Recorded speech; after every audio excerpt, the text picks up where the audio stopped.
Сәлем достар, менің YouTube арнама қош келдіңіздер. Бүгін кешкі асқа жылдам әрі өте оңай жасалынатын рамьон жасаймыз. Міндетті түрде видеоның соңына дейін қарап, менің YouTube арнама тіркеліп қойды ұмытпаңыздар.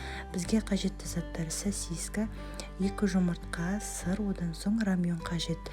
Сосисканың орнына тауық етін немесе кәдімгі етті мариноваттап қуырсаңыздар да болады, өз қалауыңызға қарай.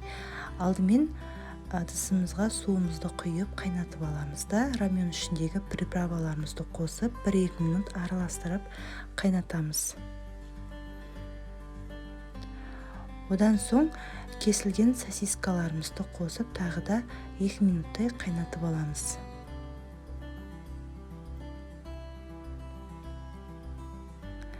Сосискаларымыз қайнағаннан кейін рамьон лапшаларымызды қосып, мен екеуін қолдандым.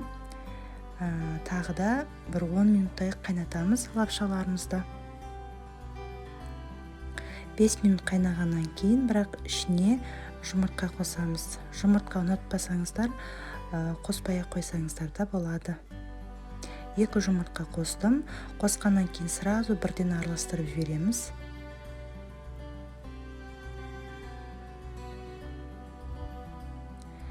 Енді екіншісін қосамыз тағы да. Араластырып жібереміз. Міндетті түрде лапшаларыңыз 10-15 минут қайнау керек, сонда дайын болады. Дайын болды қыздар, өте оңай. Көріп отқандарыңыздай кешкі асқа ерінсеңіздер, осы рамьон лапшаларын жасап көріңіздер. Кесемізге құйып ұсынған кезде әдемілеп дастарханымызға ұсынамыз. Бетіне осылай плавленый сыр президент сырын қолдансаңыздар болады. Күнжіт сеуіп, мінекей достар, өте керемет болып шықты. Өте жеңіл әрі кешкі асқа керемет, таптырмастай.